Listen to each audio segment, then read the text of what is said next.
I used to think silence meant stability, that a quiet house meant peace, that a man who spoke less was simply tired, worn down by work, life, responsibilities. I used to believe that love matured into routine, and routine into comfort. I even convinced myself that distance was normal after a decade together, that we had simply grown into parallel lives, like two calm rivers flowing side by side. But a river doesn't change its course overnight. A man does. It started with the small things, the things you almost miss the first time, because you don't want to look too closely. His phone, once left on tables and countertops without a second thought, now lived in his pocket like a fragile secret. The way he angled the screen away from me made my stomach tighten, though I pretended not to notice. His late nights at the office became more frequent, stretching from once a month to once a week, and then almost imperceptibly to nearly every other night. The first crack appeared on a Thursday, the kind of cold, uneventful Thursday where the weather is bland enough to vanish, and yet something inside you feels heavier than it should. I remember waiting for him with dinner, watching the candles melt down into little golden puddles, watching the clock hands chase each other in slow, taunting circles. I told myself he was stuck in traffic, that he'd lost track of time, that his boss had asked him to stay late again.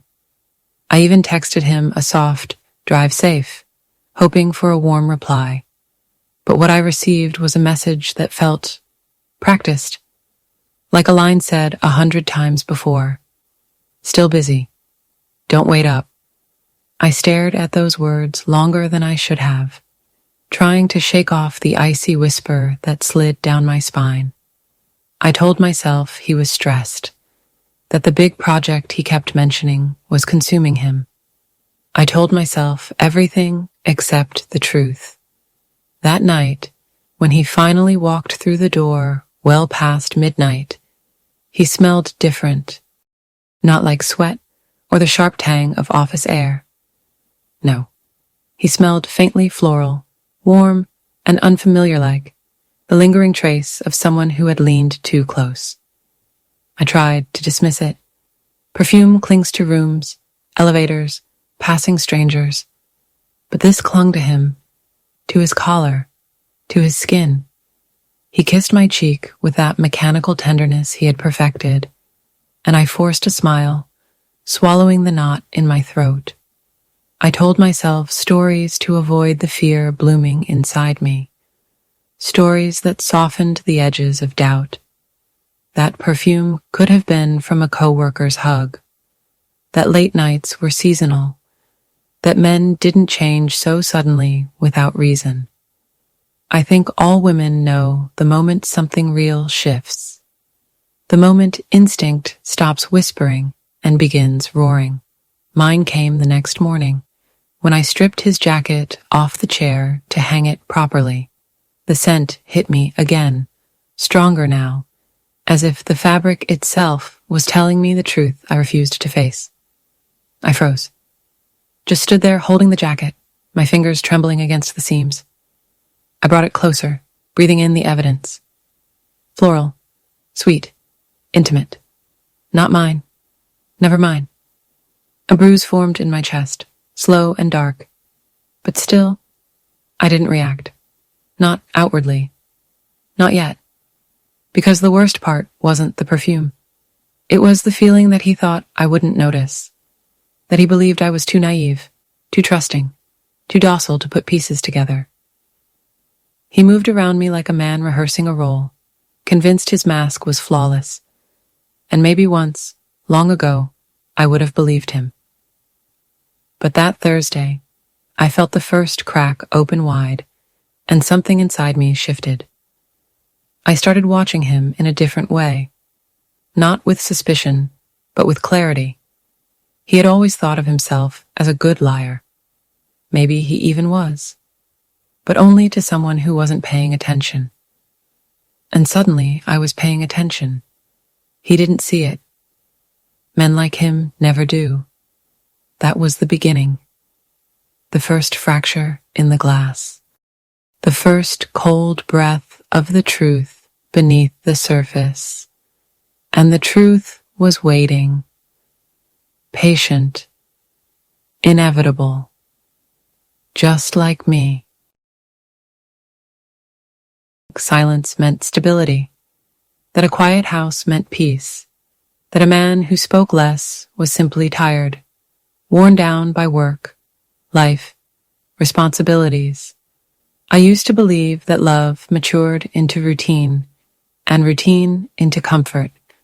I even convinced myself that distance was normal after a decade together, that we had simply grown into parallel lives, like two calm rivers flowing side by side. But a river doesn't change its course overnight. A man does.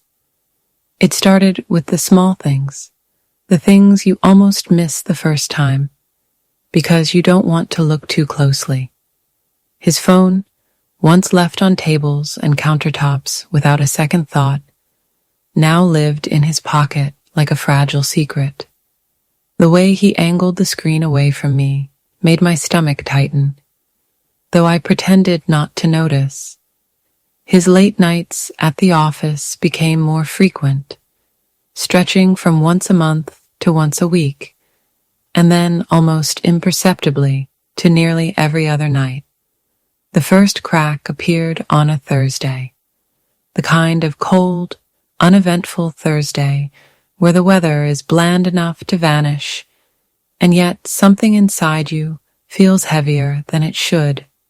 I remember waiting for him with dinner, watching the candles melt down into little golden puddles, watching the clock hands chase each other in slow, taunting circles. I told myself he was stuck in traffic, that he'd lost track of time, that his boss had asked him to stay late again. I even texted him a soft, "Drive safe," hoping for a warm reply. But what I received was a message that felt practiced, like a line said 100 times before. "Still busy. Don't wait up." I stared at those words longer than I should have, trying to shake off the icy whisper that slid down my spine. I told myself he was stressed, that the big project he kept mentioning was consuming him. I told myself everything except the truth. That night, when he finally walked through the door well past midnight, he smelled different, not like sweat or the sharp tang of office air. No, he smelled faintly floral, warm and unfamiliar-like, the lingering trace of someone who had leaned too close. I tried to dismiss it.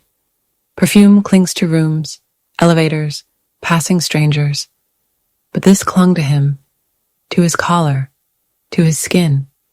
He kissed my cheek with that mechanical tenderness he had perfected, and I forced a smile, swallowing the knot in my throat. I told myself stories to avoid the fear blooming inside me, stories that softened the edges of doubt. That perfume could have been from a coworker's hug, that late nights were seasonal, that men didn't change so suddenly without reason. I think all women know the moment something real shifts, the moment instinct stops whispering and begins roaring. Mine came the next morning, when I stripped his jacket off the chair to hang it properly. The scent hit me again, stronger now, as if the fabric itself was telling me the truth I refused to face. I froze. Just stood there holding the jacket, my fingers trembling against the seams. I brought it closer, breathing in the evidence. Floral, sweet, intimate. Not mine. Never mine. A bruise formed in my chest, slow and dark. But still, I didn't react. Not outwardly. Not yet. Because the worst part wasn't the perfume. It was the feeling that he thought I wouldn't notice. That he believed I was too naive, too trusting, too docile to put pieces together. He moved around me like a man rehearsing a role, convinced his mask was flawless. And maybe once, long ago, I would have believed him. But that Thursday, I felt the first crack open wide, and something inside me shifted.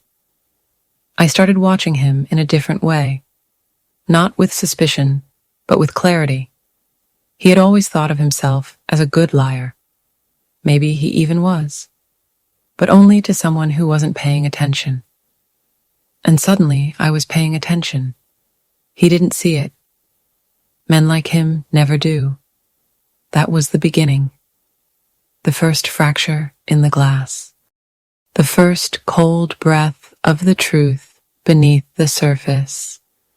And the truth was waiting. Patient. Inevitable.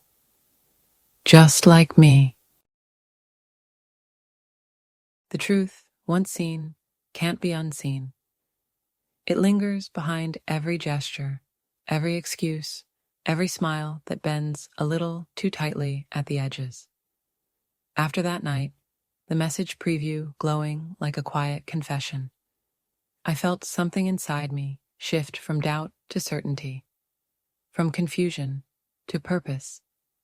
I didn't confront him, not because I was scared, but because I had finally stopped being naive. Confrontation gives the guilty a chance to rearrange their lies. Silence, on the other hand, forces them to reveal themselves. And so I chose silence. Over the next week, I became a shadow present, observant, but invisible in a way he never noticed. Men deeply invested in their own deceit rarely imagine someone watching them. They think they're the hunters. But sometimes the prey grows teeth of its own.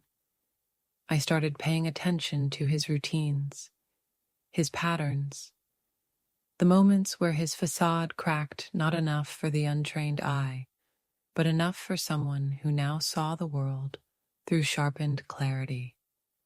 He always left the house 10 minutes earlier than necessary. He always carried a second set of keys he never used around me. He always checked his phone before stepping outside, as if confirming a silent instruction. But the most telling detail was his smile, the one he reserved for his phone. A soft, private curve of the lips, gentler than anything I'd seen from him in months. A tenderness he never bothered to give me anymore. And in that tenderness, I found my resolve hardening. Love wasn't the problem. It was loyalty. His loyalty to someone who didn't even know the version of him I had lived with. One evening, after he rushed out for another urgent meeting, I followed. Not closely, just enough to keep him in sight. I stayed in my car, headlights off, 3 lengths behind him, like a distant echo. He didn't look back once. Guilty men think they're invisible in the dark. He drove through familiar streets, past the office, past the places he should have been, and into a quieter part of the city. A place where anonymity thrives between dim streetlights and empty sidewalks. When he finally parked, he didn't walk into a restaurant or an office building or a coworker's home. He walked toward a small apartment building, one of those beige, unremarkable structures that blend into the background of urban life. He didn't hesitate, didn't check his surroundings. He simply pulled out a key from the second keyring, the one I had never seen him use. A key to a place that wasn't ours. I watched him disappear inside, and for a moment, the world narrowed to the sound of my own breathing. The betrayal wasn't theoretical anymore. It had an address, a door, a place where he removed his ring, where he laughed too easily, where he played a version of himself I never got to see. The lights in the apartment flickered on as he entered. A silhouette appeared, light, feminine, moving swiftly toward him. I saw their shadows merge, his hands around her waist, her head tilting up to him. It wasn't the kiss itself that hurt. It was the simplicity of it, like they had done it 1,000 times, like it was routine. But I didn't break.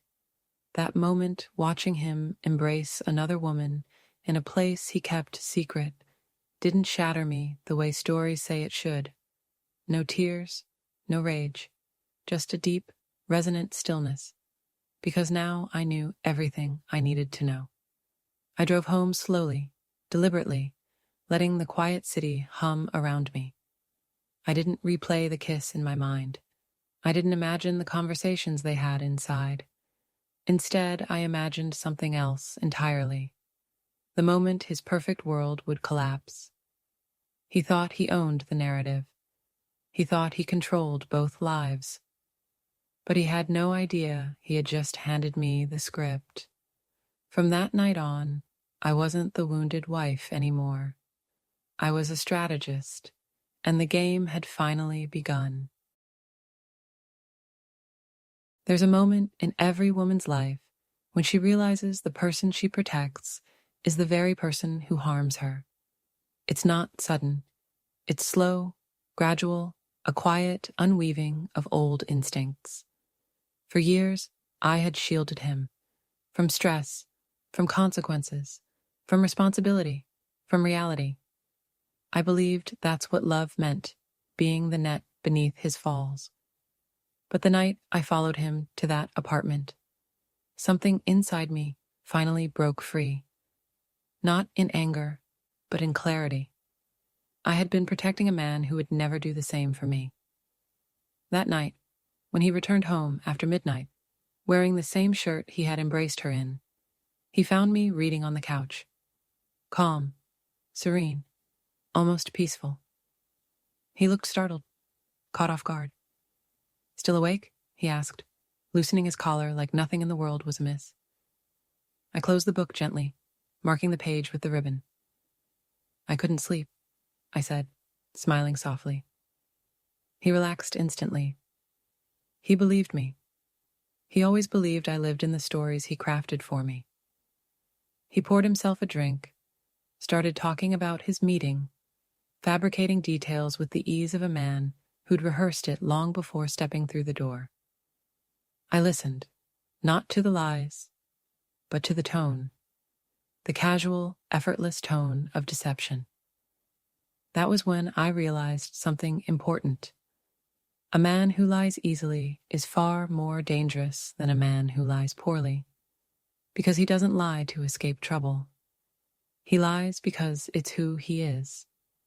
As he spoke, I watched him move around the room, loosening his tie, setting down his keys, checking his phone when he thought I wasn't looking.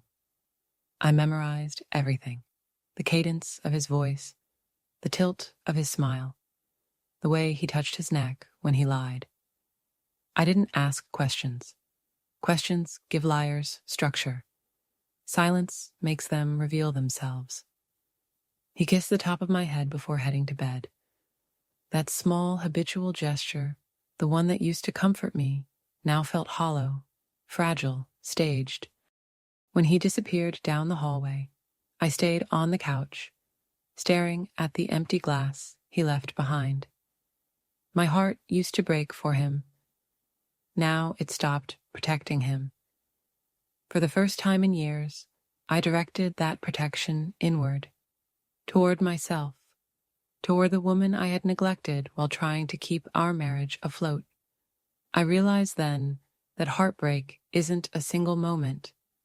It's a series of moments, tiny fractures accumulating until the whole structure gives way. Seeing the apartment was one fracture. Reading the messages was another. His casual lie about the meeting was another still. And deep inside me, something shifted from passive pain to active purpose. Not revenge, not yet. Purpose. Purpose is clean. Purpose is cold. Purpose is patient. And purpose was what I needed most.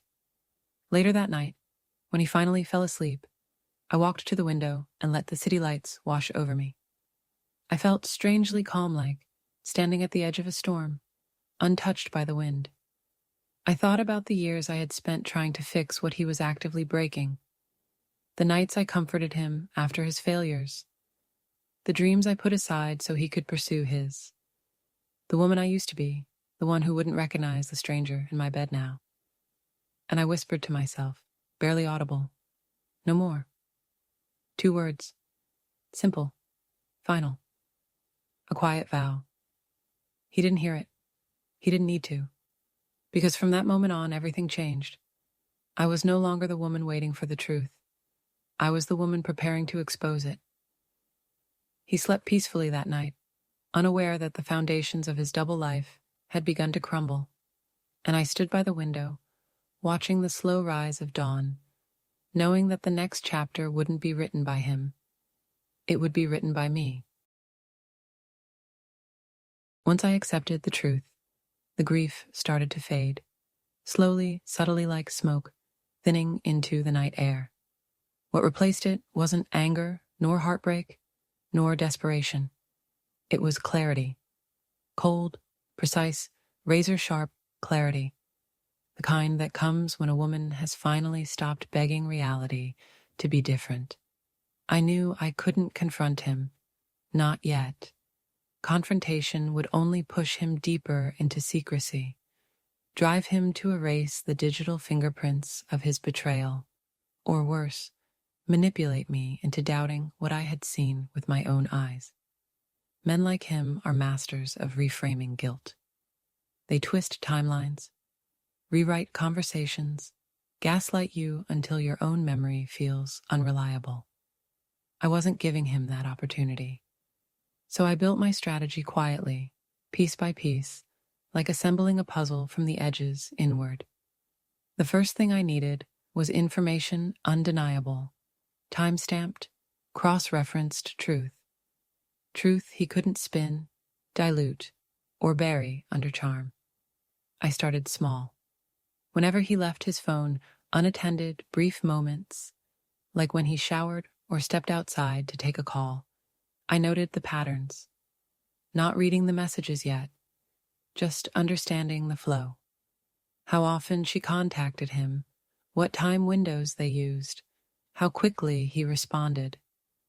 Most of their conversations happened late at night, during the hours he claimed to be exhausted or catching up on work. The kind of hours when the world is quiet enough to hide sins, but patterns were only the beginning. I needed proof, real proof. So I invested in a small digital recorder thin as a credit card, silent, heatless. I slipped it into the inside pocket of his briefcase. It activated automatically when it detected sound. I didn't listen daily. That would have been torture. Instead, I waited. Let the conversations accumulate. What I captured over the next week wasn't explicit enough to be scandalous, but clear enough to be damning. Flirtation, plans, soft whispers that weren't meant for me. And more importantly, details. Names, locations, dates. Dates that aligned perfectly with his work emergencies. Patterns became timelines. Timelines became evidence. Next, I needed digital traces. I purchased a small external drive and discreetly mirrored the contents of our shared home computer. I knew he rarely used it anymore. His secrets lived on his personal laptop, but sometimes he forgot to log out of cloud accounts. In one such window, fleeting and reckless, he had synced a folder of photos. Only 6 were there, but they were enough. One showed the apartment building exterior. Another, his hand intertwined with hers, cropped as if to hide their faces, but unable to hide the intimacy. 1 more wine glasses, candles, a table for 2. He deleted them minutes later. But deletion is not erasure, not from synced drives. I saved everything. Meanwhile, I played a role at home, the quiet, supportive wife. Calm, unchanged, predictable. He relaxed around me again, believing I was unaware, unthreatening. The more comfortable he felt, the sloppier he became. He stopped double-checking his lies. He forgot to disguise his tone when texting her. He didn't care whether I noticed the new shirts or the frequent disappearances. Cheaters thrive in the belief that they're smarter than the people they betray. And he truly believed that. He didn't realize I had started photographing receipts, screenshooting message previews, recording voice memos describing suspicious events with exact timestamps, even documenting his comings and goings, what time he left, what time he returned, what he claimed he had been doing. I wasn't saving information. I was constructing a narrative, one he would never be able to refute. But gathering evidence wasn't the most important part. The most important part was preparing myself. My transformation wasn't loud. It wasn't visible. It was internal, like a tectonic shift beneath calm waters. I began journaling not to release emotion, but to understand my own mind, to articulate boundaries I had ignored, wounds I had overlooked, instincts I had silenced. I read legal guides late into the night. Not divorce papers, just educational material. I learned about financial rights, property division, digital privacy. I researched emotional abuse, manipulation tactics, and recovery patterns. Knowledge became armor. Every night, he slept beside me. Every night, I cataloged a new truth. He thought my silence was submission. He thought my calm was denial. He thought my gentleness was weakness. But I had become something he couldn't see. Calculating, patient, dangerous. By the end of that week, my strategy wasn't just a plan. It was a promise. A promise that one day soon he would walk into a room believing he still held all the power and discover he never had any at all. There comes a moment in every strategy where gathering information stops being enough. A moment when observation must shift into action. Not overt action, but subtle, careful preparation. The kind of preparation that leaves no trace until it's too late to reverse. For me, that moment arrived quietly, on an otherwise uneventful Tuesday. He left early that morning, too early, considering his claimed schedule. He kissed my cheek as he walked out, the same empty gesture he'd given me for months. But when the door clicked shut, I didn't feel grief or anger. I felt opportunity. I sat at the kitchen table with a cup of coffee and opened a new folder on my external drive. Final set. This would be the archive, the polished, organized, irrefutable truth. First, I created subfolders, receipts, synced photos, recorded, audio timeline, log expense reports, apartment evidence, backup screenshots. The structure wasn't for drama. It was for clarity. Evidence means nothing if it's chaotic. But organized evidence, that is power. Then I did something I hadn't allowed myself before. I listened to the audio recordings, not all of them, just the most recent ones. Hearing his voice with her felt surreal. Not painful, not devastating, just confirming. The tone he used was gentle in a way he never was with me anymore. The tenderness in his words wasn't the product of love. It was the product of novelty. Cheating isn't about passion. It's about the thrill of being admired without responsibility. One recording stole my breath for a moment. He told her he felt alive with her, that I didn't understand him anymore, that he was trapped, a word heavy with implication. I paused the audio and leaned back, letting the cold realization sink in. He wasn't just unfaithful.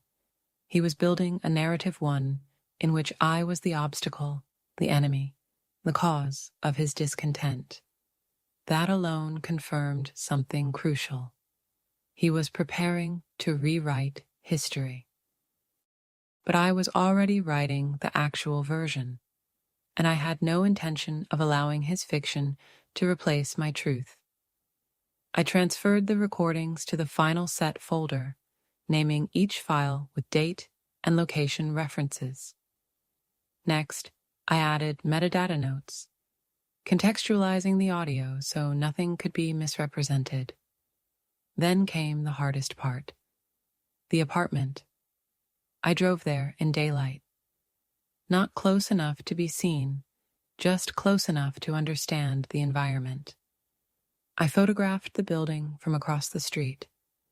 I took careful notes of the street name, the entry system, the number of the unit he entered. I didn't approach the door. I didn't need to.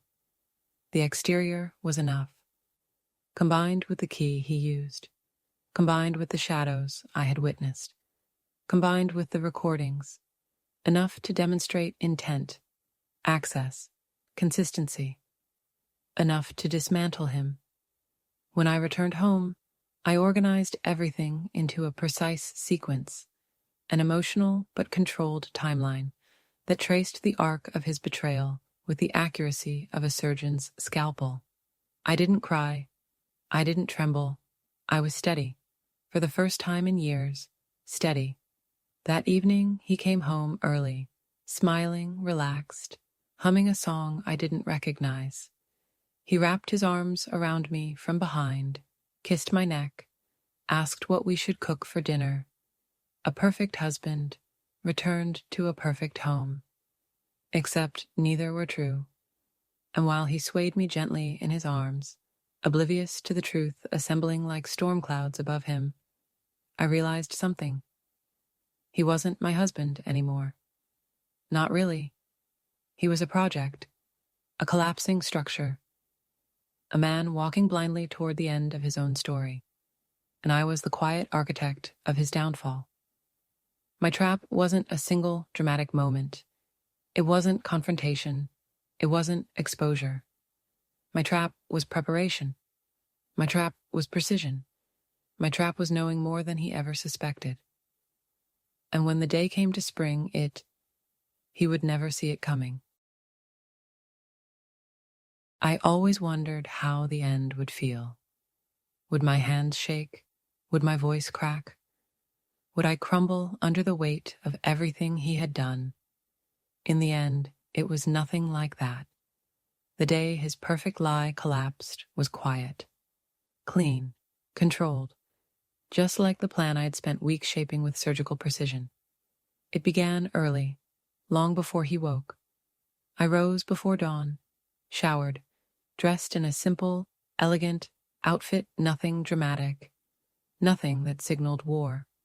I wanted to look like myself, the version of me he had always underestimated. I prepared the folder, not digital files. Those could be denied, dismissed, questioned. No. For the final moment, I needed something physical. Paper feels heavier in the hands of the guilty. It leaves no room to wiggle through loopholes. Printed photos, printed receipts, transcribed audio clips with timestamps, screenshots laid out in chronological order, a story he could not escape. The final set. I placed it into a black document folder, the same kind he used for his business meetings. The irony wasn't lost on me.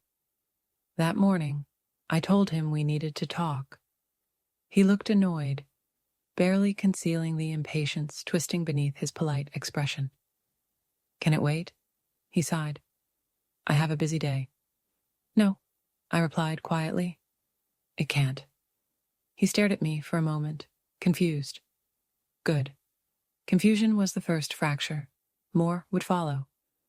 I didn't take him to the dining room, or the living room, or the kitchen. I led him to the study neutral ground, the place where he felt most powerful, surrounded by books, certificates, and achievements he believed defined him. He sat across from me, leaning back in his chair, casual, confident. A man who thought he still controlled the narrative. "What's this about?" he asked. I slid the black folder across the table.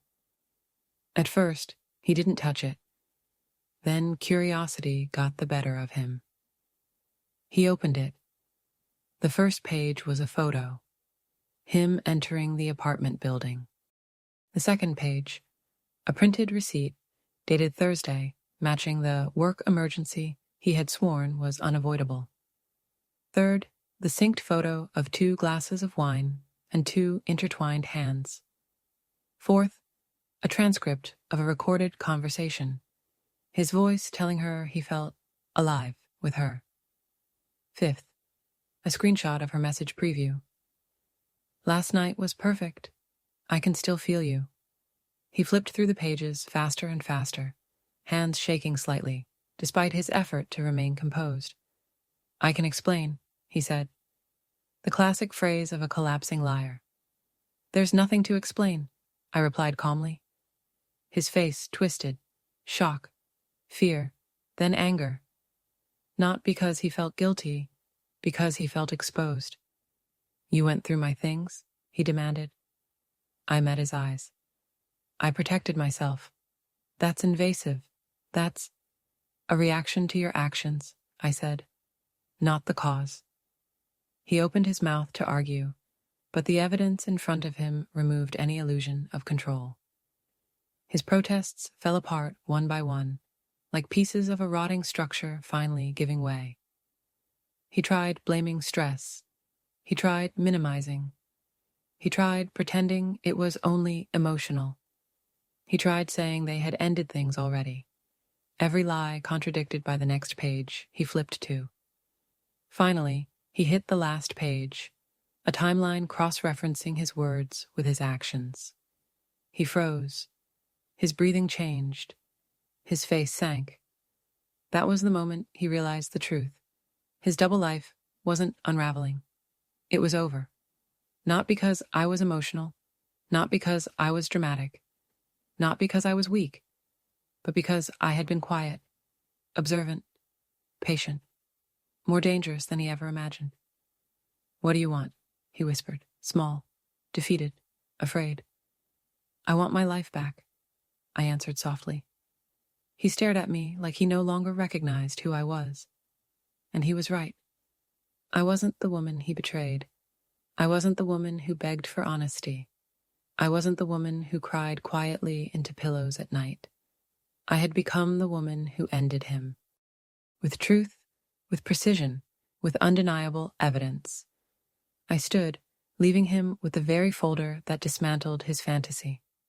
As I walked out of the room, I felt something powerful wash over me. Relief.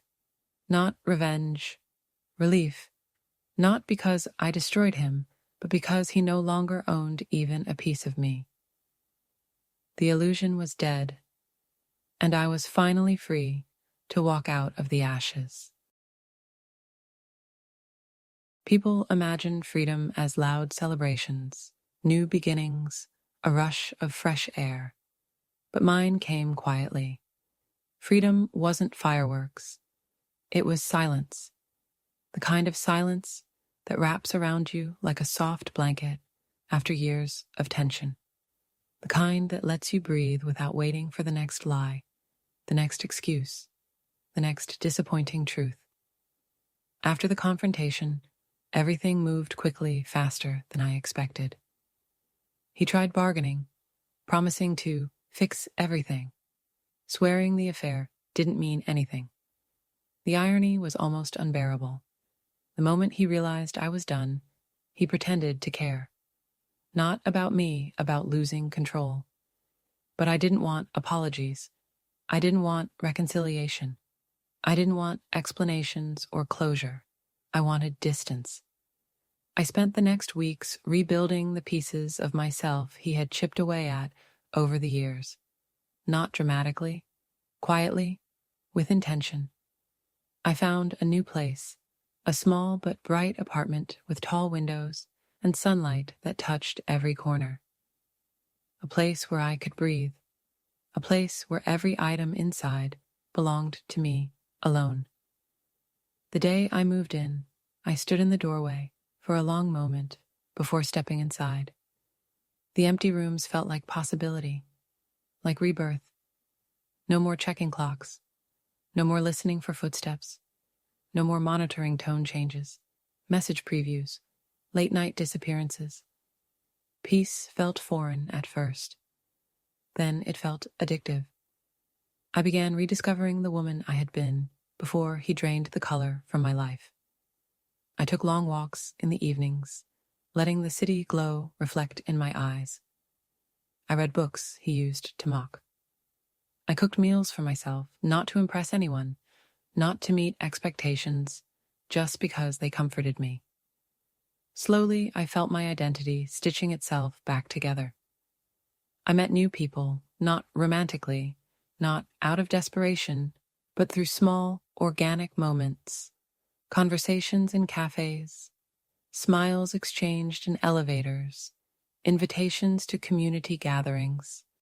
I didn't give anyone my full story, but I allowed myself to exist as a person again, not a role in someone's deception. The world felt wide again.